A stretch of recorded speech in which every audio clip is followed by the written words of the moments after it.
Andito ako ngayon sa Cebu City. Wow, umarangkada si Honda Click 160 ah. Downhill! Grabe yung downhill na siya. Grabe naman yung...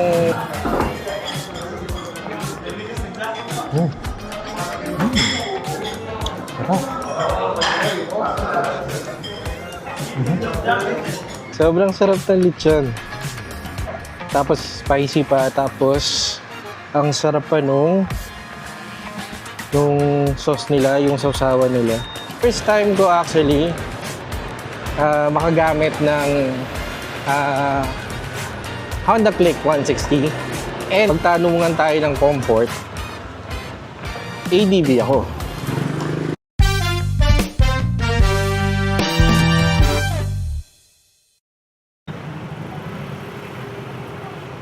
So right now, nandito ako sa Cebu Rental Motorcycle Services.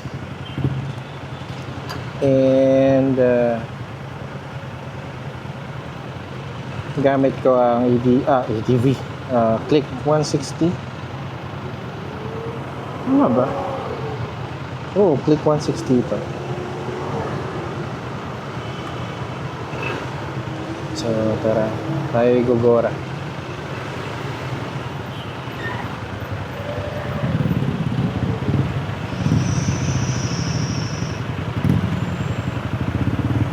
Baka mahulog yung phone natin. So, ang gagawin natin ay may U-turn pa doon. Mayroon doon. Sige. No U-turn dito, so doon tayo sa unahan.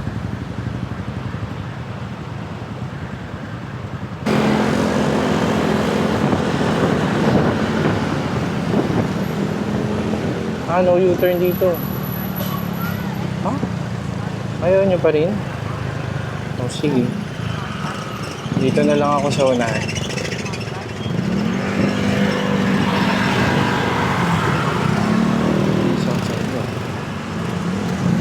Pretty cool.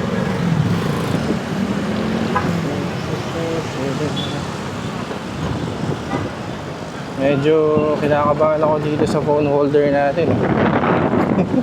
Hindi ko alam kung sira o may dampener na. Pero yun. What's up peeps? What's up everyone? Andito ako ngayon sa Cebu City para mag-road trip at mag-food trip. So,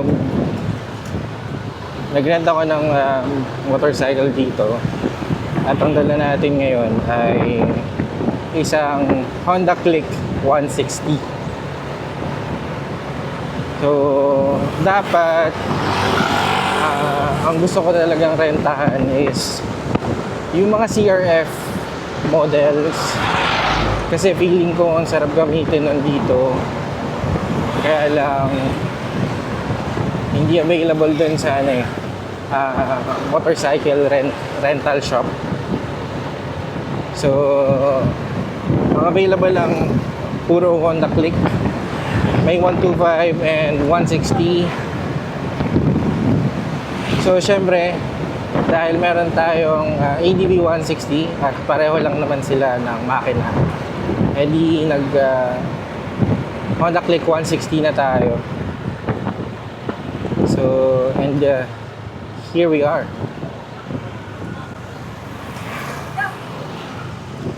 Right now, it's already 12:30-ish. And nagugutom na ako. So, ang gagawin natin ay kakain tayo.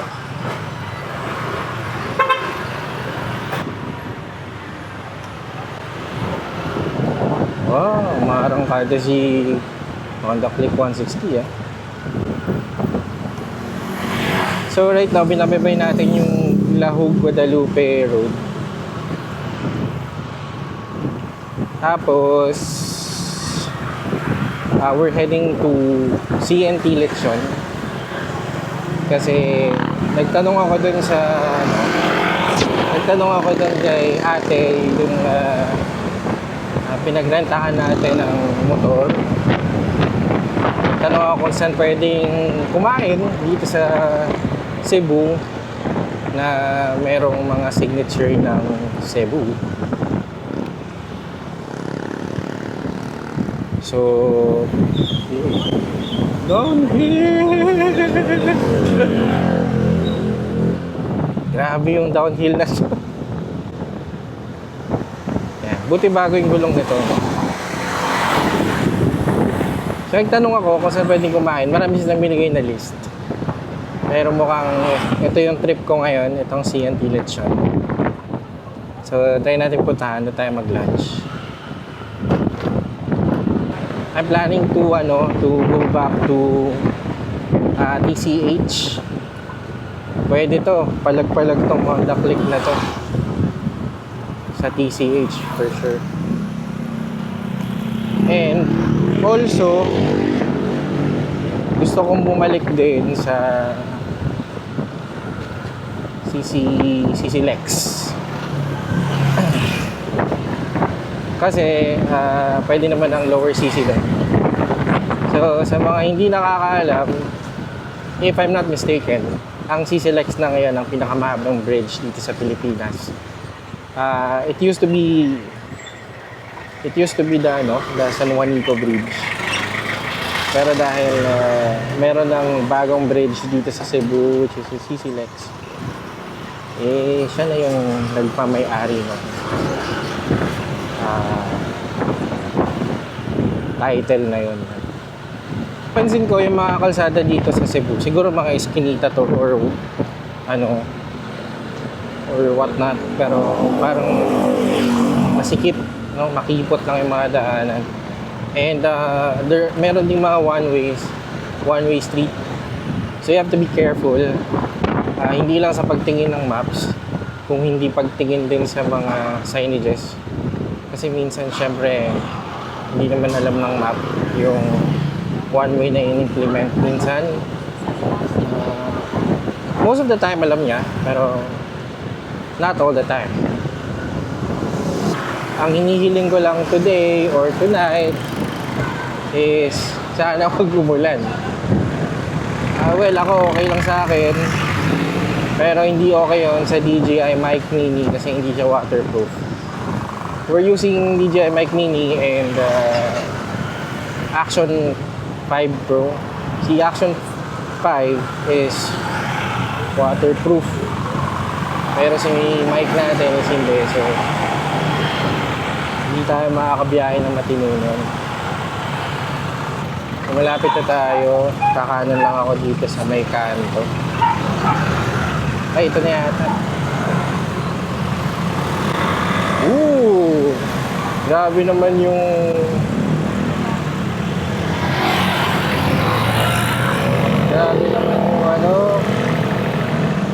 yung arangkada nitong Click 160 eh. Park muna tayo dito. Tapos, tanong natin kung pwede mag-park dito pag pasok natin sa loob. So, dito tayo sa CNT Lechon.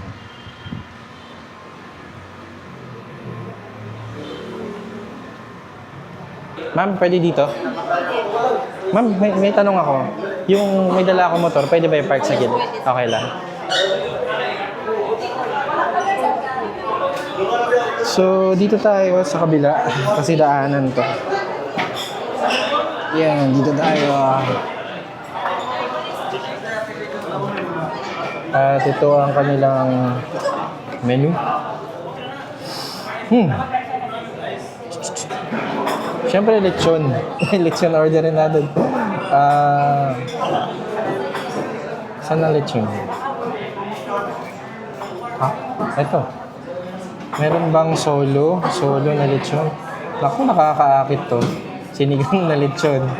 Oh no! Sarap yan. Sinigang na lechon. So, ang 1/4 nila is 295. Kalahating kilo, 580. 3/4, 860. Tapos 1 kilo is 1,050. Ano ba? Ano bang maganda dito? May spicy din sila. Lechon spicy. Medyo mahal siya ng konti. Ito talaga yung sinigang na lechon. Tsaka spicy boneless lechon belly. My God!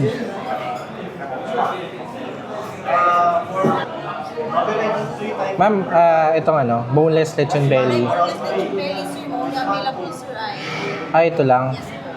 So, pero may spicy. Yung 1/4 lang. Tapos, dalawang rice. regular lang, sir, spicy. Spicy. Ma'am, meron ba kayong ano dyan? Pa-soup? May ganun ba kayo? Wala? Okay. Sayang.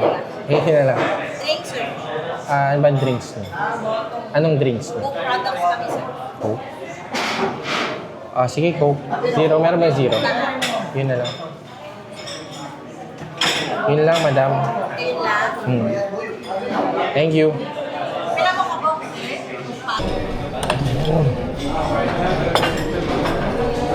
Thank you. Thank you. Ayan, kumain tayo. This is lechon sili. Spicy version.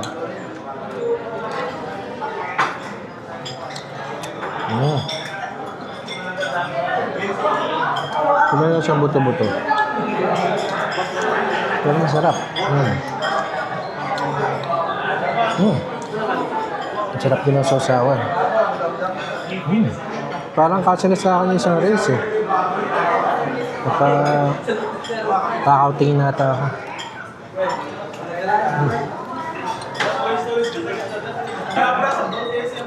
Tikman natin yung balat. Pagbalat parang automatic, kailangan mong kamayin eh.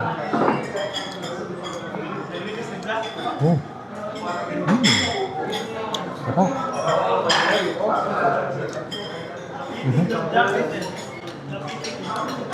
Sarap.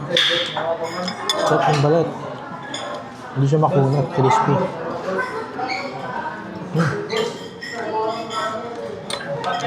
Okay nga dito guys.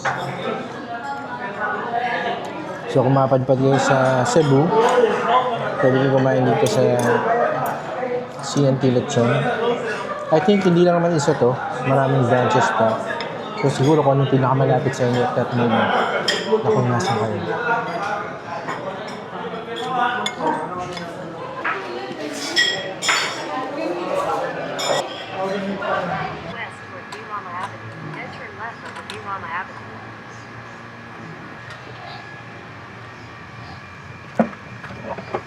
So, tapos na tayong kumain. At sobrang sarap. Sobrang sarap ng lechon. Tapos spicy pa. Tapos ang sarap pa nung sauce nila, yung sausawan nila. Yung suka. Suka yun. Ang sarap ng templa. Ang ano ko lang is parang marami yata yung order ko na 1/4. Pinilit ko siyang ubusin kasi masisira lang yung lechon kapag tinake out natin. Tsaka hindi na siya masarap pag ganun. So yun na nga, sinasabi ko, hindi lang tayo nandito para kumain. Kung hindi mag-road trip. At pag-uusapan natin tong bakit pa ako ADB ng ADB? Click 160. So, first time ko actually makagamit ng Honda Click 160. And unang sakay ko pa lang, papunta pa lang ako kanina doon sa CNT. Natuwa na ako. Kasi ibang-iba siya, although pareho siya ng makina kay ADV, ibang-iba talaga siya. pagdating sa arangkada. Hindi ko alam kung bakit ganon yung pakiramdam ko kay ADV compare sa arangkada nito. Parang nababagalan ako. Pero kasi magtanungan tayo ng comfort, ADV ako. Sa arangkada, wala akong masabi guys. Siguro kung tatanungin ako kung gugustuhin kong bumili ng Honda Click 160, bibili ako. Hindi ako binibitin sa arangkada. Yun yung una ko napansin talaga. And then, syempre, pag sinabing click, madaling imaneho. No? Very good yung handling nito. And since nasa tingnan nyo, pataas to. Kaya ko pang umarangkada, diba? Pataas yan, ha? Hindi siya makakit. Ayun. So, diba? Palag-palag si Honda Click 160, oh. He's not kidding. Uy, doggy. Very good siya sa city riding. Kita nyo naman kung paano ko siya dalhin, paano ko siya maniuhin. Hindi ako nahihirapan. So, goods na goods, diba? Sarap. Bagay na bagay ito dito sa Cebu. Ang medyo napansin ko lang dito, katulad nga nung pinag-uusapan natin kanina na comfort, pagdating sa paa, sa legs, medyo hindi siya ganun komportable dahil syempre hindi mo naman pwedeng i-stretch dahil maliit nga lang tong Honda Click 160 compared to sa haba naman ng ADV, ano. Pero okay lang sa akin, city riding lang naman. Long ride pwede pa rin to. Oo, pwede pa rin to. Siguro mag-aano ka lang, mag-stopover ka lang pagka nakangawit ka na kasi tulad yan itong mga tuhod ko, naka-bend talaga siya. Uy, may CBR 500. CBR 500 ata. CBR 500. CBR 500R. Namiss ko tuloy si CB 650R natin.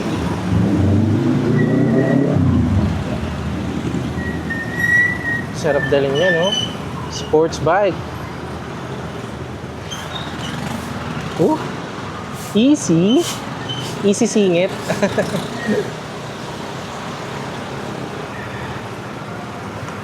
Yun din, isa pa yun. Yun ang maganda sa Honda Click 160. Alam ko maganda ang handling ng ADV. Pero ito, pwede mo talagang ipang singit ito, pang filter sa kalsada. Sa ADV pwede pa rin naman, pero hindi siya kasing dali nito.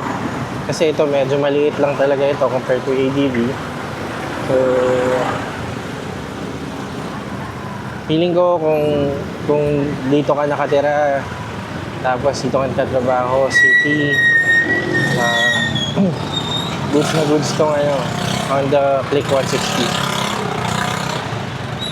At napansin ko rin, braking niya, goods na goods. Well, lahat naman ng units ng Honda. Papansin nyo guys, no? Honda yung pinag-uusapan natin kasi meron akong ADV 160 and meron din akong CB650R. So, puro Honda kasi yun. So, dun ko siya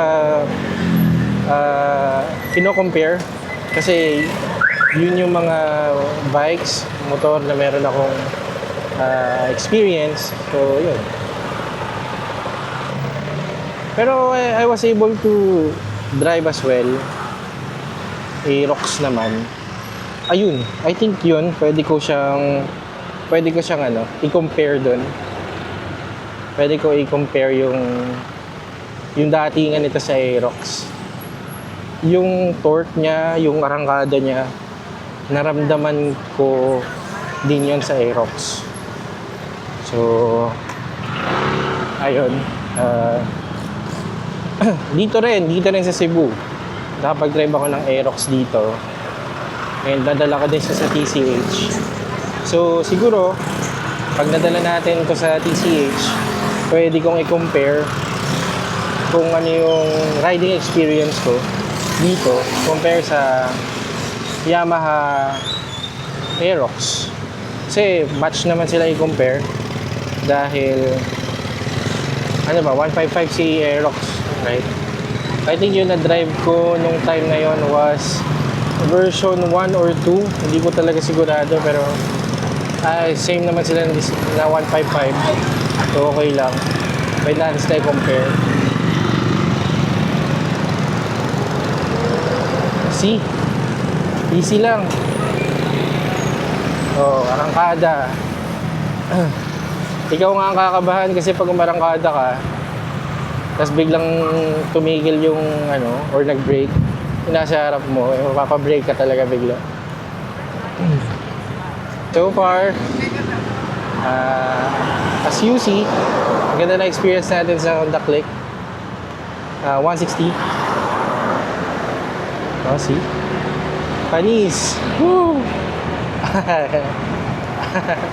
Kung nagmamadali kayo or kayo yung tipo ng tao na alanganin umalis sa bahay, you know, kailangan nyo ng motor na liligtas kayo o ibabuzzer beater kayo sa pagkalit nyo, eh eto na yun. Mapapansin nyo sa daan, ano, kada lingon nyo parang walang part ng daan na walang Honda Click. Meron at meron talaga. I think Honda Click is the top selling motorcycle sa Philippines, no? In terms of scooters, look tayo dito, left. So, huwag tayo magtaka kung bakit top selling siya.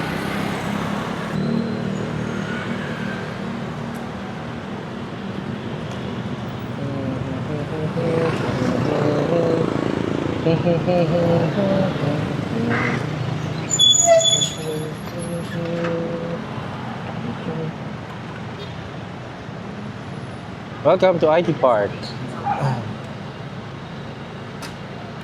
At yun, nandun yata yung ano, yung parking sa unahan.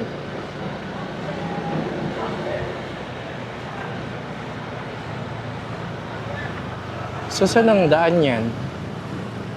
Saan ang parking nito? Ito. Okay. Saan ang daan? Car park close. Sir, asang pasod diha? Libot? Thank you. Okay. So, ikot tayo, guys. Minsan, mapapalayo ka, no, pag sumunod ka sa tamang regulation, no? Pero, ganun talaga. Dapat di tayo magreklamo doon. Kahit malayo. Kahit nakakaramdam tayo ng urge na magreklamo. Pero, wala eh. We should be, a law-abiding citizen.